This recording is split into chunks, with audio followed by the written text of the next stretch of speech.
The rest of the NBA has just awoken from a nightmare. Stephen Curry, the league's deadliest offensive weapon who has also become a fearsome defensive force, was just cloned by the Golden State Warriors, and there's nothing anyone can do about it. We can't believe the league allowed this to happen. When you hear the term unguardable in the Curry age of basketball, often known as modern NBA basketball, a few players come to mind. Hey, and welcome back to our channel. This video will go over the scary truths and facts about the Golden State Warriors that nobody noticed. All of this and more will be disclosed later, but for now, please watch the video, subscribe to the channel, and enable new video notifications.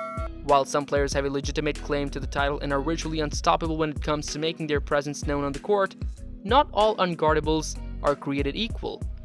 Steph Curry is a one-of-a-kind player whose powers have never been replicated in NBA history, and his future didn't look promising until last year. While it would be premature to declare that we have the second coming of Steph Curry, it would be equally irresponsible to disregard the idea. After all, every NBA player regardless of player comps will be unique in some way. Fast forward to the 2022 NBA season and no, your eyes are not deceiving you. This is the last thing 22 other general managers expect to see the following 2019 NBA trot. The moves and routes run by the Warriors' number 28 choice Jordan Poole are the same moves and routes run by the best player on the planet, Stephen Curry. This is a nightmare come true for the remaining organizations in the league that had the opportunity to draft Poole, but did not do so. If you recall, after Poole ended his sophomore season with the Wolverines, he was still deemed in certain basketball circles to be unready for the NBA. They assumed he required a lot of work, which the Warriors were well aware of. The Warriors, on the other hand, saw a player who could shoot with the likes of the Splash Brothers, and this was an opportunity they couldn't pass up. This was the first indication of what the Dubs wanted to do with their newest Splash recruit. The first two picks in the 2019 NBA draft were thought to be set in stone, with Zion Williamson going first and Ja Morant going second. The rest of the draft was thought to be poor, and it became clear to the rest of the league 3 years later why.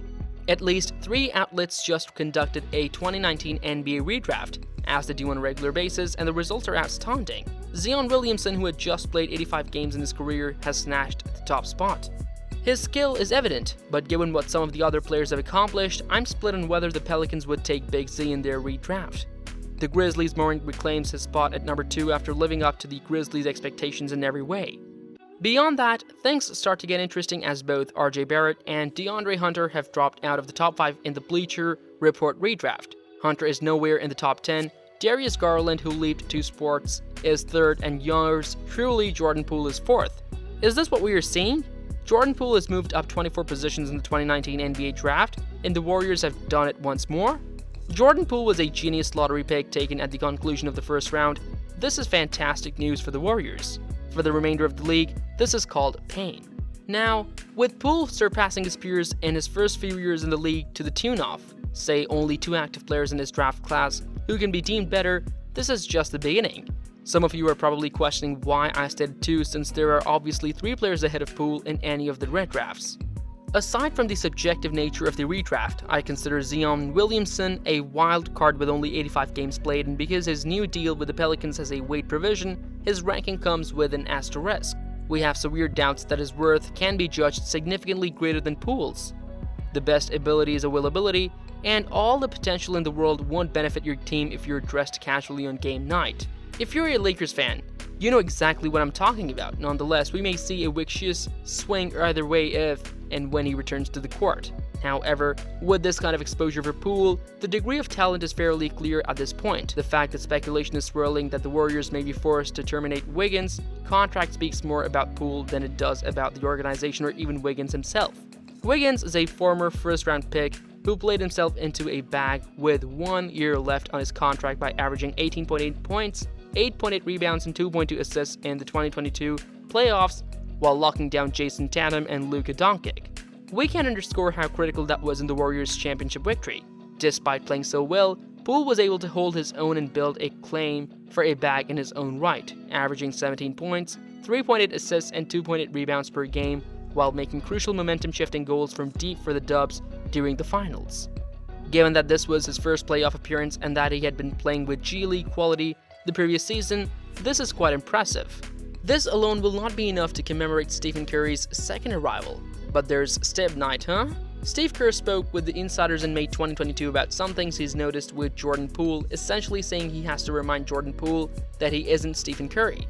Whether this is a good thing or a terrible thing remains to be seen, but Kerr says, "I give him tiny signals all the time. And things that I wouldn't say to Steph about shot selection, I will say to Jordan because Jordan hasn't earned that yet." In his third year, he doesn't have the Steph's three-point percentage.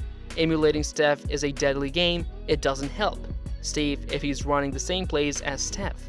We believe you'll have to deal with it eventually. Having said that, Poole's three-point percentage in his third year is 10 points lower than Curry's at the same point in his career, 34%. This isn't quite a fair comparison because Poole struggled in his first year, hitting only 28% from deep. Another consideration is that Poole was drafted at the age of 20, but Curry was drafted at the age of 21, which wouldn't matter if we didn't consider his first year. Poole followed that up by shooting 35% from deep in 2021 and 36% in 2022. However, in the playoffs that increased to 39%, a strong showing given the circumstances, which included a high volume of 5.8 attempts per game in 28 minutes on the floor.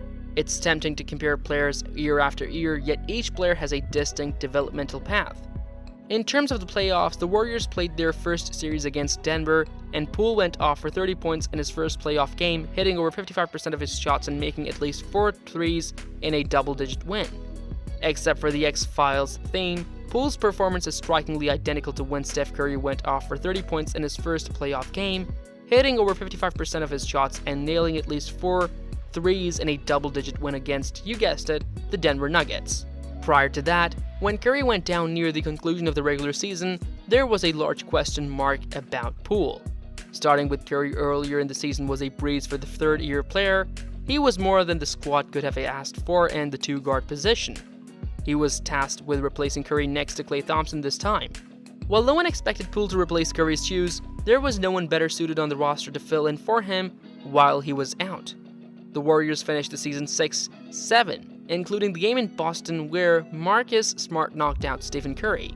Poole led the team in points in 8 of those games, including a 38-point performance against Phoenix in which the Warriors lost by 4 points, and led the team in assists in 5 of those games while playing next to Draymond. During this time, Poole averaged 26 points, 5.9 assists, and 4.8 rebounds per game while shooting 38% from 3 on an absurd 11.1 attempts per game. Only one other player attempted more than 11 shots per game this season. Stephen Curry, the Finals MVP and 4-time champion, is also the finest shooter the world has ever seen. This stretch of performance dwarfed Poole's regular season average and demonstrated how he's reacting to the pressure defenders are putting on him. Teams were taking the initiative without Curry in the lineup, attempting to shape Poole's confidence and throw him off his game. Poole, on the other hand, possesses a high level of confidence. There are even whispers that Poole is now beating Steph in practice at half-court shots.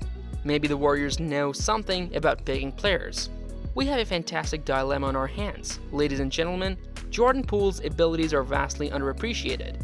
While his box scores didn't convert to as many wins as we would have wanted, keep in mind that Poole is only a 30-year player still learning his way around the NBA. He has the talent and ability to succeed. It all comes down to putting it together and then doing the work on the other end of the floor. Many people will look at these figures and still believe the SMP narrative that this kid isn't capable of being a superstar in the league. Please share your ideas in the comments area below. Remember to like the video, subscribe to the channel, and turn on the all new video notifications. Until then, bye.